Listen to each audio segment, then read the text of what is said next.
산타페 TM이 출시된 지 2년 만에 페이스리프트 모델인 더 뉴 산타페가 나왔습니다. 페이스리프트라고는 하지만 외관과 실내, 파워트레인, 플랫폼 모두 변화가 있었습니다. 자신감의 표현일까요? 변화의 폭도 크고 시기도 빨랐습니다. 함께 살펴보시죠. 이번 변화의 포인트는 높이가 아닌 폭의 강조입니다. 우선 라디에이터 그릴이 상하 대칭을 이루며 헤드램프와 통합되면서 좌우로 길게 뻗어 있는 형태로 자리 잡았습니다.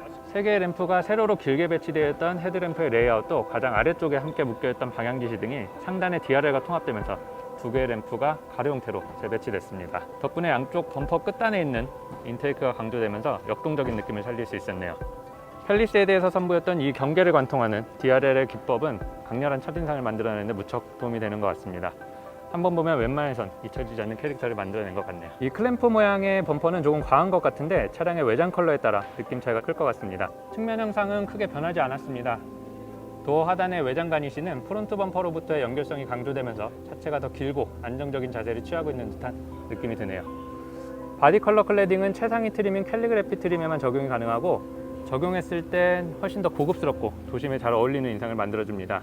그 밖에 기하학적인 형태의 20인치 알로이율이 추가됐는데 총 4개의 트림 중 상위 2개 트림인 프레스티지와 캘리그래피 트림에만 적용이 가능합니다. 그리고 사이드 스텝은 옵션으로 추가할 수가 있고 바디 컬러와 동일한 컬러를 적용하여 일체감 및 고급감을 향상시킬 수 있는 캘리그래피 트림 전용 컬러 사이드 스텝이 있고 그 이하 트림인 프레스티지와 프리미엄 전용 일반 사이드 스텝 2가지가 있습니다. 리어 램프에도 변화가 있습니다. 전체적인 윤곽에는 큰 변화가 없지만 내부 그래픽이 심플하게 선이 강조됐습니다. 그리고 아반떼, 소나타, 그랜저와 마찬가지로 2개의 램프가 이어졌고 원래 떨어져 있던 걸 리플렉터로 이어붙였기 때문에 보는 사람에 따라서는 이 부분이 좀 억지스러워 보일 수도 있겠습니다. 하단의 리플렉터도 하나로 길게 이어지면서 차체에 안정감을 더했습니다. 레터링 역시 아반떼, 소나타, 그랜저와 마찬가지로 테일게이트 중앙에 길게 배치될 것을 예상했었는데 번호판 때문에 위치가 애매해서인지 이번에는 적용이 되지 않았네요. 실내도 살펴보겠습니다. 실내 인테리어는 스크린과 센터 패시아를 제외하면 기존 레트를 그대로 유지하고 있습니다.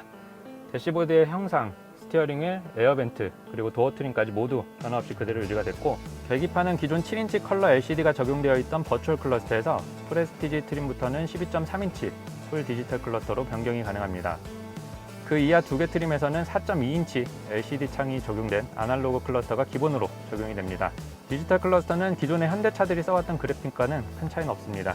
그 밖에 10.25인치 인포테인먼트 스크린도 역시 프레스티지 트림부터 적용이 되고 그 이하 트림에서는 8인치 기본 디스플레이가 적용이 됩니다. 전속 레버는 팰리세이드와 동일하게 버튼식으로 교체가 되면서 센터 패시아 형상이 많이 달라졌습니다. 버튼 조작의 편의성을 고려해서 플로팅 타입으로 높이를 높이면서 이 아래쪽에 별도의 수납 공간이 생겼고 전체적인 레이아웃에도 변화가 있습니다. 많은 버튼들이 모여 있어서 사용자에 따라서 직관성이 좀 떨어진다고 평가하실 수도 있겠지만 나름대로 분류가 잘 되어 있어서 금방 익숙해질 수 있을 것 같네요. 크래시 패드와 도어 트림의 인조 가죽 마감과 더불어서 스웨이드 내장재 및 앰비언트 라이트는 프레스티지 트림에서는 디자인 플러스 옵션을 선택해야 적용이 가능하고 캘리그래피 트림에서는 기본으로 적용이 됩니다.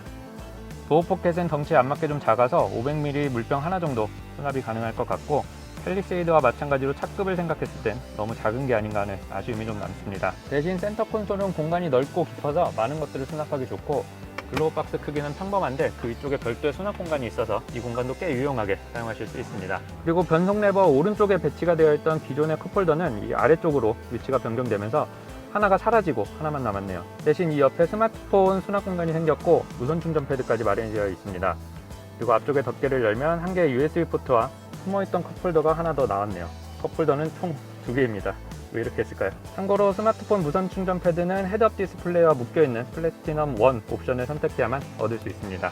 시트는 기존 시트와 동일합니다. 지금 착자감은 매우 무난한데 이거는 주행을 좀 해봐야 알 것 같습니다. 2열로 넘어가 보시죠. 산타페는 5인승과 7인승 두 가지를 선택하실 수가 있고 지금 제가 보고 있는 차량은 캘리그래피 트림의 7인승 모델입니다. 보시다시피 2열 좌석은 3명이 탑승할 수가 있고 6대4로 폴딩이 가능합니다. 운전석과 마찬가지로 시트는 기존의 모델과 크게 다르지 않습니다. 레그룸과 헤드룸은 전혀 부족함이 없을 것 같고 시트 등받이와 위치를 조절할 수 있습니다. 그리고 바닥에 턱이 없어서 성인 3명이 앉기에도 충분하고 카시트는 아이소픽스로 간편하게 설치가 가능합니다. 센터 콘솔에는 2개의 USB 포트가 마련되어 있고 옵션에 따라서 220V 인버터를 추가하실 수 있습니다. 그리고 도어 포켓은 운전석과 마찬가지로 작은 물병 하나 정도 수납이 가능할 것 같고 시트 포켓은 늘어나는 재질로 되어 있어서 여러 가지 물건을 수납하기 좋습니다. 하드커버에 비해서 고급감은 좀 떨어지지만 이 차는 실용적인 차라서 괜찮습니다. 가운데 있는 암레스트를 내리면 두 개의 컵홀더가 나오고 5인승 모델의 경우 스키스루가 없어서 긴 물건을 적지 않으면 반드시 시트 한쪽을 접어야 됩니다. 창문은 넓어서 좋고 원하시면 수동으로 블라인드를 칠 수 있습니다. 산타페는 6인승 모델이 없어서 3열로 넘어갈 수 있는 통로가 없기 때문에 반드시 내려서 2열 좌석을 접고 올라타야만 합니다. 3열 공간은 소렌토와 비슷할 걸로 예상을 했었는데 실제로 보니까 소렌토와 비슷하네요. 성인의 경우 허벅지 지지가 거의 안 될 것 같고 헤드룸도 넉넉한 편은 아닙니다. 근데 가격 차이가 좀 있을 수 있지만 이제 팰리세이드라는 대안이 나왔으니 1인승 이상 승차가 많으신 분들은 그냥 마음 편하게 팰리세이드로 가시고 이 산타페 소렌토는 그냥 5인승으로 쾌적하게 즐기시는 게 좋을 것 같습니다. 3열 공간에는 송풍구와 풍량 조절 장치도 따로 마련이 되어 있고 여기에는 컵홀더가 있기 때문에 크게 아쉬워하지 않으셔도 될 것 같습니다. 트렁크도 확인해 보겠습니다. 트렁크는 키를 소지하고 뒤에 서 있으면 자동으로 열리는 스마트 트렁크 기능이 지원됩니다만 이건 경우에 따라서 불편할 수도 있습니다. 트렁크의 바닥에는 턱이 없어서 무거운 짐을 넣고 뺄 때 좋고 3열 등받이는 소렌토와 마찬가지로 여기 있는 줄을 잡아당겨서 접을 수가 있고 2열 등받이는 여기 있는 버튼으로 눌러서 쉽게 접을 수 있습니다. 시트를 접었을 때 바닥이 평평하게 유지가 돼서 짐을 싣기에도 좋고 차박하기에도 좋을 것 같네요. 요즘 차박이 유행인 것 같은데 가족 단위 차박은 좀 힘들 것 같고 혼자 어디 기분 전환하러 가기 딱 좋을 것 같습니다. 맛있는 것도 먹고 책도 읽고 영화도 보고 별도 보고 아무쪼록 산타페가 많이 팔려서 차박여행 하시는 분들이 정말 많아졌으면 좋겠습니다. 그래야 성수기 때 방 잡기가 쉬워지죠. 트렁크 용량이 소렌토보다 얼마나 크고 얼마나 작은지를 따지는 건 좀 무의미해 보입니다. 이 정도면 충분히 실용적이고 국산 SUV 중에서 이만한 대안도 사실 없기 때문이죠. 네, 오늘은 고양 현대모터 스튜디오에 나와서 새롭게 페이스리프트된 신형 산타페를 직접 만나봤습니다. 기존 모델이 워낙 예쁘게 잘 나와서 사진만 보고 좀 실망하신 분들도 계실 테고 탐켄치냐, 코로나 에디션이냐 자꾸 이렇게 닮았다고 조롱하시는 분들도 계실 텐데 저는 개인적으로 사진보다는 실물이 훨씬 더 예뻤던 것 같고 변화의 방향성과 시도 자체도 좋았던 것 같습니다. 함께 변경된 파워트레인과 플랫폼에 관해서는 이번 주 금요일에 있을 시승행사에서 차를 직접 운행해보면서 자세하게 전해드리도록 하겠습니다. 이것으로 리뷰를 마치겠습니다. 오늘도 시청해주셔서 감사합니다.